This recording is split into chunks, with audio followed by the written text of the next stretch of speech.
अस्सलाम वालेकुम जी। अजमल जामी ऑफिशियल में आपको खुशामदीद कहते हैं। अरीमा खान साहिबा के ऊपर अंडे फेंकने वाली दो लड़कियां कौन थीं? वो गिरफ्तार क्यों नहीं हुई? सिर्फ तहवील में क्यों लिया गया? मुकदमा दर्ज क्यों नहीं हो सका? दरख्वास्त क्या दी गई है? और ये अंडे फेंकने की कहानी के पीछे है कौन? फिर जो बुशा बेगम की बहन है मरियम रियाज भट्टू साहिबा, उन्होंने एक बड़ी अजीब ट्वीट की हुई है जिसमें वो किसी साजिश का जिक्र कर रही हैं। तो ये मामला है क्या? ये सुलझने की बजाय उलझ रहा है। एक से जायद साजिशी थ्योरियां मार्केट में गर्म है। हमें तो कल दिन भर गुजारना पड़ा कसूर में।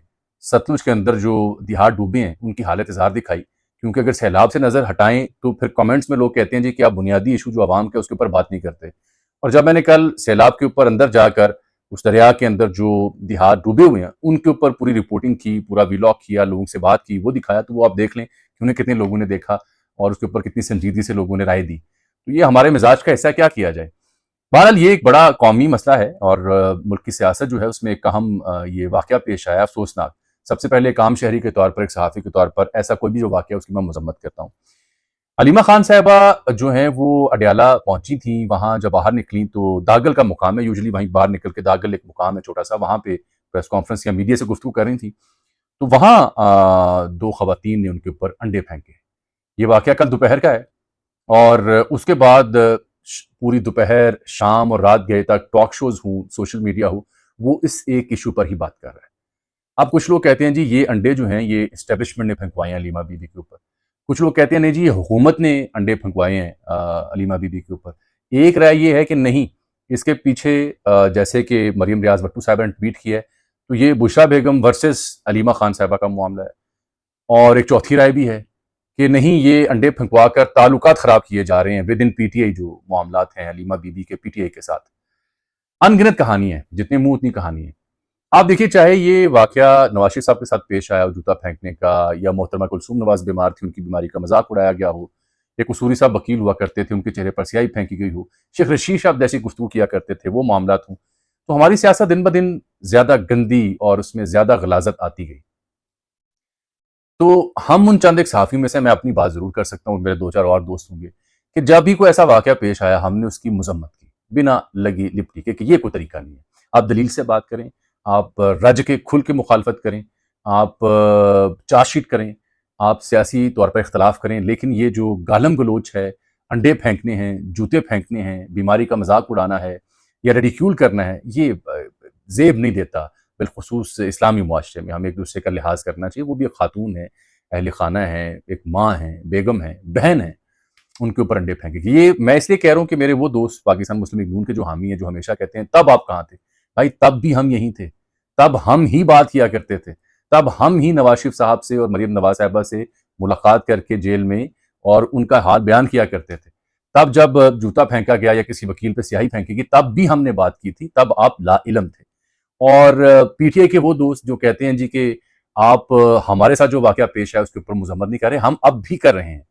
मैं किसी सियासी जमात का तर्जुमान नहीं हूं, ना होना चाहता हूं, यही फर्क रखने की कोशिश कर रहा हूं, लेकिन मसला ये हो चुका है, ये हो चुका है कि अक्सर देखने वाले मर्जी का सच सुनना चाहते हैं। तो बहरहाल ये लंबी तमहीद मैंने बिल्कुल नहीं बांधनी थी, लेकिन जवाब देना जरूरी था, काबिल मजम्मत है। अब जिस तरीके से वो अंडे फेंके गए और उसके बाद जो पुलिस का, रावलपिंडी पुलिस का बयान आया, ये सब कुछ मशकूक है, कई एक सवालात को जन्म देता है। फिर जैसे ही वो एक होंडा गाड़ी है जिसकी नंबर प्लेट लगी हुई है, बज़ाहिर वो नंबर प्लेट शायद दुरुस्त नहीं है, और जैसे ही पुलिस एहलकार पीछे भागते हैं, वीडियो आपने देखी होगी, तो उनको रास्ता भी दिया जाता है। बहरहाल बाद में तहवील में भी ले दिया गया। लेकिन तलाल चौधरी साहब को मैं सुन रहा था कि पर्चा दरख्वास्त देगी पीटीआई, तो हम देंगे, किस चीज का पर्चा दें। अब उस सूरत हाल में कई एक सवालात जन्म लेते हैं, क्योंकि रावलपिंडी पुलिस ने जो जवाब दिया ना, वो ये कहते हैं जी ये खैबर पख्तूनख्वा से all government employees grand alliance और एपका के अफराद एहतजाज करने आए थे। खवातीन के सवाल पर अलीमा खान की जानिब से जवाब न देने पर अंडा फेंका गया। अब ये रावलपिंडी पुलिस कह रही है, और उनके बकौल उनसे जो मनसूब बयान सोशल मीडिया पे आ रहे हैं कि ये शायद पीटीआई की खवातीन थी जो एहतजाज करने वहां आई, जिनका ताल्लुक खैबर पख्तूनख्वा से था। अभी तक उनकी शनाख्त, नाम, पता वही सामने नहीं लाया जा रहा है। मैंने बड़ी कोशिश की। अब मेरा दो सवाल है इसके ऊपर। अगर अलीमा बीबी जवाब दे देती तो फिर जो अंडे साथ आए थे वो फिर ना फेंके जाते। दूसरा सवाल, इनको पहले से कैसे पता था कि अलीमा बीबी ने जवाब नहीं देना और फिर हमने अंडे मारने? है ना ये मशकूक बातें। वो अंडे लेके आई हैं तो उन्हें कैसे पता है कि अगर ये जवाब नहीं देंगी तो फिर हमने अंडे मारने, और जवाब नहीं देंगी ये उन्हें कैसे पता है? फिर 3:43 कल जुमातुल मुबारक दोपहर के वक्त मोहतरमा बुशरा बीबी की हमशीरा मरियम रियाज भट्टू साहबा, ये अक्सर अपनी बहन के हवाले से और पीटीए के हवाले से अपने जज्बात का इजहार टीवी चैनल पे और सोशल मीडिया पे ट्वीट्स भी करती हैं। उन्हें ट्वीट लिखा, वो कहती हैं अच्छा ड्रामा लगा हुआ है और आप सब बेवकूफ बने जा रहे हैं। Learn to analyse things, connect dots and reach conclusion. इस वाक्य से ऊपर वो नाम लिए बगैर बात कर रही है कि अच्छा ड्रामा लगा हुआ है और आप सब बेवकूफ बनते जा रहे हैं। लर्न टू एनालाइज थिंग्स, तज्जिया करना सीखें सूरत हाल का, connect the dots and reach conclusion. अब मुझे नहीं पता वो क्या कंक्लूजन ड्रॉ करना चाह रही हैं, मैं आप पे छोड़ रहा हूं। लेकिन उसके बाद 6:32 पे हमारे मुल्क के वज़ीर दाखिला बड़े ताकतवर जनाब मोहसिन नकवी साहब, उनका एक ट्वीट आता है कि इस ट्वीट के ऊपर वो कहते हैं बुशरा बीबी की बहन कह रही हैं कि सब ड्रामा है, अलीमा बीबी ने खुद को ही अंडा पड़वाया है। अब ये मैं आप पे छोड़ता हूं कि ये दोनों अफराद जो गुफ्तगू कर रहे हैं इसका मतलब क्या है। पीटीआई के ही एक वकील हैं निस्बतन गैर मारूफ ताबिश फारूक साहब, उन्होंने एक हैंड रिटन उर्दू से लिखी हुई दरख्वास्त है, बड़ी अजीब सी लिखाई है, वो पर्चा दिया दरख्वास्त दी है पुलिस को। उसमें वो मरियम नवाज को और दीगर को नॉमिनेट करें कि इन्होंने अंडा पड़वाया है। यानी कि अगर पर्चा हो भी सकता है कि दरख्वास्त पे कार्रवाई हो भी सकती है तो ना हो। भाई आप ये लिखें कि 2 खवातीन आई हैं, उन्हें ये अंडा मारा है, उनकी शनाख्त की जाए, फुटेज मौजूद है, पुलिस ने तहवील में लिया है और उसके ऊपर कार्रवाई की जाए ताकि बराह रास्त कार्रवाई हो। ये इन्होंने ये दरख्वास्त देके भी काम थोड़ा सा खराब किया। लेकिन ये जो मामला बुशरा बेगम की हमशीरा का है, इसको लेकर के मेरे 2 सेंट्स हैं, नाकिस सी मेरी राय है।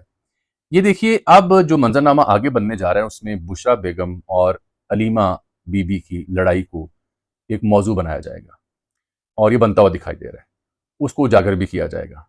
और ये चाहे बुशरा बेगम की जो हमशीरा है मरीम रियाज भट्टू, उनका ट्वीट हो, या अलीमा बीबी के ऊपर अंडा फेंकने का वाक़या हो, या जिस तरह से अलीमा बीबी के बच्चे जो पकड़े गए उनकी ज़मानत हुई और उसके ऊपर मिशाल यूसुफजई साहिबा जो अमूमन बुशरा बेगम के करीब समझी जाती हैं, उनका ट्वीट आप देख लें। अब मैं आपको सबूत दे रहा हूँ कि मैं डॉट्स मैं कहाँ से कनेक्ट कर रहा हूँ। अब वो जो मिशाल यूसुफजई साहिबा हैं, वो उनके साहबजादों की ज़मानत हुई तो उनको मुबारकबाद पेश करें ट्वीट के ऊपर। लंबा चौड़ा ट्वीट है, 5 लाइनों का, पढ़िएगा आप खुद निकाल के। उसमें वो बेटों की जमानत पे मुबारकबाद पेश करें, बड़ा सार्केस्टिक टोन है अगर आप बारीकी से पढ़ें कि जी बड़ी बात है, आपको जल्दी इंसाफ मिल गया, ना प्रोसिक्यूशन ने कोई डिले किया, ना अदालतों ने आपके केस लगाने से इनकार किया, जल्दी जल्दी आपके बच्चे रिहा हो गए। तो हमें उम्मीद है ऐसे ही इमरान खान साहब और बुशरा बेगम साहिबा जो हैं उनको भी ऐसे ही रिलीफ मिलेगा, उनके केस भी लगेंगे अलकादर के और दीगर, और वो भी रिहा होंगे। तो ये वो इशारा कर रही हैं कि एज एफ जो अलीमा खान साहब है उनके बच्चे हैं, इनका केस कोई स्पेशल केस है और इनके शायद इस्टेब्लिशमेंट से अच्छे ताल्लुकात हैं तो इसलिए इनको रिहाई मिली, ये कहना चाह रही हैं और क्या कह सकती हैं। तो ये अब मरियम रियाज भट्टू साहिबा और मिशाल यूसुफजई साहिबा के जो ट्वीट्स हैं इन दोनों को इकट्ठा कर लें तो आपको समझ आ जाएगी। और फितरी तौर पर भी हमारे यहाँ मुआशरे में जो भावज या नंद वगैरह के मामलात होते हैं वो पाए जाते हैं, लेकिन ये ख़ानदान उसे मुबर्रा ही रहा है। अमूमी बड़े ख़ानदान, सियासी ख़ानदान, उनके मसाइल नहीं होते, लेकिन यहाँ मुझे झलकियाँ नज़र आ रही हैं। क्यों?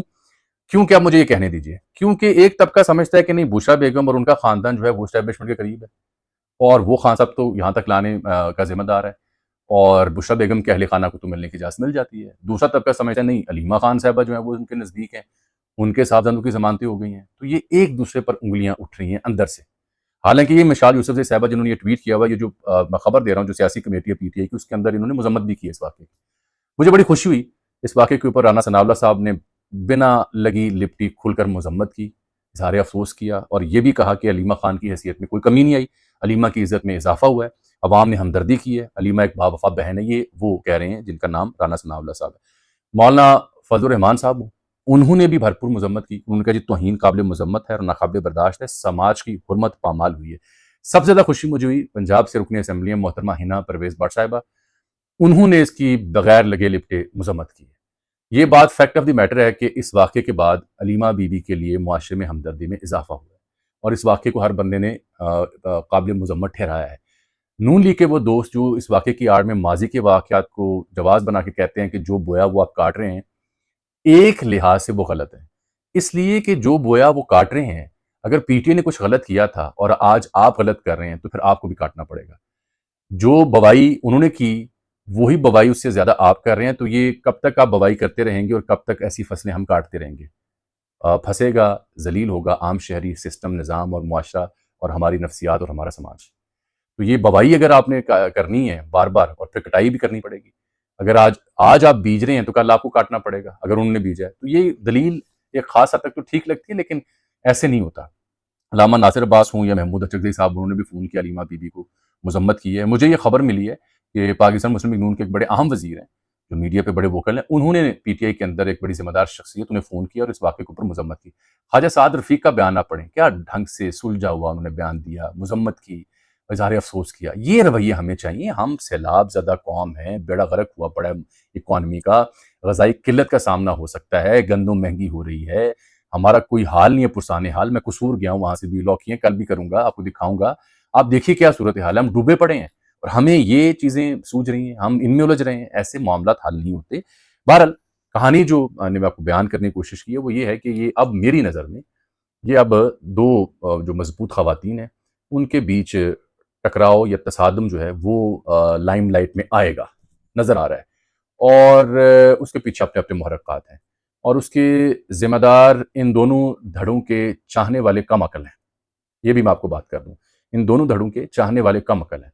एक बात मैं वाज़ेह कर दूँ कि अलीमा बीबी जो हैं, वो भाई के साथ डट के खड़ी हैं, जिस तरह जाती हैं, आती हैं, उनकी एक अपनी स्ट्रगल है। उनकी सियासी सोच से आपको इख्तिलाफ़ हो सकता है, लेकिन उनके लिए जो हमदर्दी है पीटीआई के वोटर-सपोर्टर में, वो हमदर्दी किसी और को नहीं मिल सकती। उन्हें भी नहीं मिल सकती जिन्होंने बाहर बैठ के ट्वीट किया है, जिन्होंने कहा है कि कनेक्ट द डॉट्स, उन्हें ये हमदर्दी नहीं मिल सकती। ये फितरत का उसूल है। जाने से पहले खबर दूँ, ये जो पीटीआई का तहरीक तहफ़्फ़ुज़ यानी पाकिस्तान से इल्हाक है, महमूद खान अचकज़ई साहब और दीगर जो मजलिस वहादत मुस्लिमीन के लोग हैं, पीटीआई के अंदर कुछ ज़िम्मेदारों ने मुझे बताया कि एक शिकायत पाई जा रही है कि पीटीआई के जो ज़िम्मेदार हैं, वो तहरीक तहफ़्फ़ुज़ यानी पाकिस्तान के रहनुमा जब कोई बात करते हैं या जब कोई ट्वीट करते हैं, तो उसे ना प्रमोट करते हैं, ना उसके ऊपर कमेंट करते हैं, ना उसकी कोई उसको वैलिडेट करते हैं, उससे इज्तनाब करते हैं। इन्हें लगता है कि इनकी अपनी सियासत इनकी वजह से कम हो जाएगी, जो पहले ही अवाम की नज़र में मशकूक है। और इस सिलसिले में दूसरी खबर ये है कि इमरान खान साहब ने ये बिलाखिर तय कर ही लिया है हर हाल में कि चाहे अपोजिशन लीडर बहाल हों या ना हों, अपोजिशन लीडर होंगे महमूद खान अचकज़ई साहब। लेकिन with in PT ranks and file जो खान साहब के करीबी हल्के हैं या जो लॉयलिस्ट हैं उनके अंदर ये सोच पाई जाती है कि जो हमारी दस्तयाब क़यादत है, वो अचकज़ई साहब हों या दीगर ज़िम्मेदार हों, इनकी स्टेटमेंट्स या इनके मामलात को उस तरह से हाईलाइट नहीं करते जैसे इनको हाईलाइट किया जाना चाहिए। अलीमा बीबी के वाक़े के ऊपर आखिरी बात यह कि आप भी जब इस वीडियो को देखें, तो अगर मगर के बगैर इसकी मज़म्मत करें। किसी ने माज़ी में गलत किया है, वो भी गलत था, आज भी ये गलत है। अगर आप ज़ी शऊर हैं, अगर आप बुनियादी अखलाकियात पे यकीन रखते हैं, दीन इस्लाम पे यकीन रखते हैं, तो फिर ऐसे वाक़यात की मज़म्मत करें, ऐसे वाक़यात की हौसला अफ़ज़ाई ना करें। अगर आज इन पे अंडे फेंके गए हैं, कल पता नहीं किसी पे क्या फेंका जाएगा। ऐसे वाक़यात की हौसला अफ़ज़ाई हम करेंगे, तो ये वाक़यात रुकेंगे नहीं। इसमें अलबत्ता जो साज़िशी थ्योरी मैंने आपको पेश की, वो सादा-सी है, जो मैंने बयान कर दी है मोहतात लफ्ज़ों में, क्योंकि लोग बुरा बड़ा महसूस करते हैं। ये समझते हैं कि सारे लोग बड़े सेक्रेड हैं, इनके ऊपर इजमा-जामी बात ना किया करें। लेकिन मैंने बारीक तरीके से आपको कहानी समझा दी है, बस वही कहानी है, इससे ज़्यादा कोई कहानी नहीं है। मुझे इजाज़त दीजिए, अल्लाह हाफ़िज़।